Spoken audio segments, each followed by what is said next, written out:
Olá, eu sou Flávia Goldman, médica, e gostaria de falar com vocês sobre a terapia da floresta. Essa é uma ferramenta muito utilizada no Japão, onde foi observado de forma tradicional que os japoneses iam às florestas e retornavam às suas casas de forma mais saudável.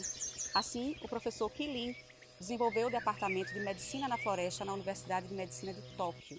Mais adiante, os alemães, os suíços, os espanhóis, os portugueses e os escoceses, médicos, passaram a prescrever esse tipo de terapia com o intuito de melhorar ansiedade, depressão, burnout e imunidade celular.